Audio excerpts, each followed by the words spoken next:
অসুস্থ থাকো, অথবা যদি সফরে থাকো, সফরও কষ্ট, অসুস্থতাও কষ্ট, আল্লাহ বলেন এই সময় রোজা না রাখতে পারলে কোনো সমস্যা নাই, আমি আল্লাহ তাআলা তোমার জন্য ছাড় দিলাম, যখন ভালো লাগবে তখন রাখবা। সুবহানাল্লাহ। তাহলে কি বান্দার পক্ষে আল্লাহ না বিপক্ষে? আল্লাহ তাবারাক ওয়া তাআলা বান্দার বড় পক্ষে। সেই জন্য আল্লাহ সুবহানাহু ওয়া তাআলা তিনি রমজানুল মুবারক, একটু কষ্ট হয়তো বেশি, অন্যান্যটার থেকে কষ্ট হয় বেশি, এই কারণে আল্লাহ তাআলা সওয়াব দিয়েছেন বেশি। এই রমজান মাসে যদি কোন ব্যক্তি ফরজ করলে একটা ফরজ আদায় করবে, 70টা ফরজের সমস্যা। সুবহানাল্লাহ। এত ফজিলত আল্লাহ তাআলা দিলেন। আল্লাহ তাবারাক ওয়া তাআলা এই রমজান মাসে জান্নাতের দরজাগুলো খুলে দেন, জাহান্নামের দরজাগুলো বন্ধ রাখেন, শয়তানের পায়ে শিকল লাগায় দেন, মুমিনের রিজিক বাড়ায় দেন, সবুরের প্রশিক্ষণ হয়। এই সবুরের ধৈর্য যারা পাশ করে, আল্লাহ রাসূল বলেন সাওয়াবুহু আল জান্নাহ, তার প্রতিদান হিসেবে নগদে আল্লাহ তার নামে জান্নাত লিখে দেয়। সুবহানাল্লাহ। এই কারণে তো নবী বলেন এই রমজান মাসের ফজিলত কোন ব্যাককলের এইটা যাইনা না মানে, যদি কোন ব্যাককলে যাইনা না মানে, তাহলে হ্যাঁ ব্যাককল আমি নবীর উম্মত হওয়ার যোগ্য না। সেই জন্য নবী বলছেন যে আমার এই রমজান মাস পাইয়াও কোন ব্যক্তি তার জীবনের গুনাহ মাফ করতে পারলো না। কেন? বলে গুনাহ মাফের জন্য একটা উন্মুক্ত সৃজন সুযোগ, যদি মাফ না করতে পারে সেই ব্যক্তি ধ্বংস হোক, আমার উম্মত তো দূরের কথা, সেই ব্যক্তি জান্নাতের কোন গ্রামও সে পাবে। সেই বাচ্চার জীবনের আমলনামায় কোনো গুনাহ নাই, যখন গুনাহ নাই এই কারণে ফুর্তির দিন খুঁজে। আর আমাদের ফুর্তি কবে? যদি মইরা যাই তাহলে আল্লাহ পিটিয়ে দিবে, জাহান্নামের আগুনে জ্বালাবে। এই কারণে আমাদের ফুর্তি যখন আল্লাহ কইব তোর গুনাহ মাফ হয়ে গেছে। তাই হাদিসের দ্বারা পাইছে রমজান মাস আসলে মুহূর্তের মধ্যে গুনাহ মাফ হয়ে যায়। এই কারণে মুমিন ব্যক্তি শুধু খুঁজবে রমজান কবে গো, রমজান কবে গো। রজব এসে গেছে, রমজান বেশি দূরে নেই, এই তো রজব, এরপরে শাবান, পরেই রমজান। এই অপেক্ষা যখন করবে তখন থেকে আল্লাহ তাআলা তাকে রমজানের মতো ইবাদত করার সওয়াব দিতে থাকে। সেই জন্য বলতেছি কেন স্টার্ট করবো তার একটা কারণ বলে দিই। আপনারা দেখেন রমজান মাস আসছে, এই রমজান মাসের দুইটা কাজ সবচেয়ে বড়।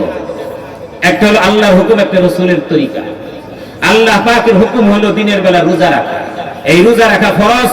আল্লাহ পাক বলেছেন কুতিবা আলাইকুমুস সিয়াম, ফুরিজা, তোমাদের জন্য রমজান মাসে রোজাকে ফরজ করা হয়েছে। দুই নম্বরে আল্লাহ তাবারাক ওয়া তাআলার পিয়ারা হাবিব বলেছেন ফারাজাল্লাহু লাকুম সিয়ামা, এই রমজান মাসে আল্লাহ পাক তোমাদের জন্য রোজাকে ফরজ করেছেন।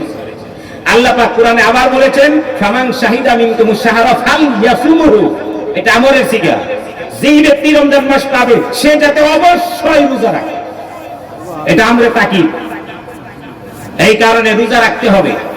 কোন ব্যক্তি যদি তার বাহানা করে পায় অনেক ডিউটি করা লাগে, অনেক কাজ করা লাগে, আল্লাহ পাক আল্লাহ রাসূল তো এই কারণেই বলছে রজব থেকে কেন প্রস্তুতি নেওয়া নাই, তখন 3 বেলা করে ডিউটি করে অনেক বেলা কমাই দিতে। সেই জন্য রমজান মাসে বান্দার ডিউটি কমায় আল্লাহর ডিউটির জন্য কিছু সময় ফারিক করতে হবে।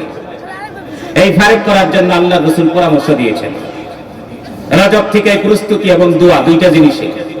অতঃপর আল্লাহ পাকের বিধান এই দিনের বেলায় রোজা রাখবে। যদি কোন ব্যক্তি দিনের বেলায় রোজা নিয়মিত রাখতে পারে, রমজানের 30টা রোজা বা 29টা রোজা রাখতে পারে, আল্লাহ রাসূল বলেন এই রোজা তার জন্য পাহারাদারি ছায়া হবে, ছাউনি হবে। মরার পরে তার কাছে আসবে, তারে সুপারিশ করে জান্নাতে দেওয়ার আগ পর্যন্ত তার সঙ্গ ছাড়বে না। সুবহানাল্লাহ। দুই নম্বরে রাসূল পাক সাল্লাল্লাহু আলাইহি ওয়াসাল্লাম বলেন সালামতুল্লাহ কিয়ামা লাকুম কিয়ামা, তোমাদের জন্য এই রমজান মাসে রাত্রিতে আমি তোমাদের জন্য কিয়ামুল লাইলকে সুন্নাত করেছি। কিয়ামুল লাইলকে সুন্নাত করেছি, রাত্রির বেলা তারাবিহ যেটাকে বলা হয়, এটা রাসূল পাকের সুন্নাত। এখানে কোরআনে কারীমের তেলাওয়াত হয়। এখন আমার একটা প্রশ্ন হলো, ফরজ আগে না সুন্নাত আগে? সেই জিনিসটা দেখতে গেলে আমরা দেখি, এক নাম্বার আমরা দিনের হিসেবে দেখি দিনের শুরুতে ফজরের নামাজ, ফজরের নামাজের ফরজ আগে না সুন্নাত আগে? তারপরে যোহরের নামাজ, যোহরের ফরজ সুন্নাত আগে না ফরজ আগে? এরপরে দেখেন আসরে আছে যদি জরুরি না, তারপরে ফরজ আগে না সুন্নাত আগে? এরপরে এশার নামাজেও সুন্নাত আগেও আছে পরেও আছে। বোঝা গেল প্রত্যেকটা জিনিস আগেও সুন্নাত থাকে পরেও সুন্নাত থাকে, আগের সুন্নাতের গুরুত্ব বেশি। দেখেন আসরের আগে সুন্নাত পড়া যায় কিন্তু পরে পড়া যায় না, আবার মাগরিবের আগে পড়া যায় না পরে পড়া যায়। এর অর্থ হলো আবার এশার আগে আছে পরেও আছে, যোহরের আগেও আছে পরেও আছে, ফজরের আগে আছে পরে নাই। আগেও সুন্নত আছে, পরেও সুন্নত আছে, অথবা আগে থাকলে পরে নাই, পরে থাকলে আগে নাই, এরকম মিলঝিল করে আছে। সুন্নতের ফরজের সাথে সম্পর্ক কি? সম্পর্কটা হলো এই, সুন্নত একটা সিঁড়ি, ফরজ হলো তার গন্তব্যস্থান। সুবহানাল্লাহ। সুন্নত হলো একটা সিঁড়ি, ফরজ হলো একটা গন্তব্যস্থান। নবী পাকের সমস্ত তরিকা আমাদের সিঁড়ি, আল্লাহ পাকের দরবার হলো গন্তব্যস্থান। কোন ব্যক্তি যদি নবীর তরিকা মুআফিক চলে, তাহলে পরে ফরজে গেলে তার আল্লাহর গন্তব্যস্থানে যাওয়া যায়। এই কারণে সালাতু মিরাজুল মুমিন, অর্থাৎ সুন্নত আদায় করলে যখন ফরজ নামাজে যায়, তখন তার সাথে আল্লাহর সাথে এমন সম্পর্ক হয় যে যখন সে তেলাওয়াত করে প্রত্যেকটা আয়াতে আল্লাহ পাকের লগে তার কথা উত্তর প্রদান, আদান প্রদান, উত্তরপত্র হয়ে যায়। মুসলমান ভাইরা আমার, তো রাসূল পাক সাল্লাল্লাহু আলাইহি ওয়াসাল্লামের সুন্নাত যেহেতু ফরজের সিঁড়ি, তার আরেকটা উপমা দেই। কোন ব্যক্তি যদি ফজরের সুন্নাত আদায় করে, সুন্নাত আদায় করতে গেলে হঠাৎ করে তার মনে হবে কি? হঠাৎ করে তার মনে হবে যে আমার কোনো ভুল ভ্রান্তি হলো কিনা, ওযু আছে কিনা, যা কিছু ভুল ভ্রান্তি হবে সুন্নতের মধ্যে হবে, অতঃপর ফরজটা তার পরিপূর্ণ হবে। এই কারণে সুন্নতের মধ্যে ত্রুটি বিচ্যুতি না হোক, যদিও হয় এটাই, ফরজটা পরিপূর্ণ হবে। এই কারণে রাসূলের এক হাদিসের মধ্যে আসছে, কিয়ামতের ময়দানে ফরজের আমলের সাথে যদি কোনো ত্রুটি থাকে, সুন্নত দ্বারা সেটাকে মেকআপ করে দেওয়া হবে।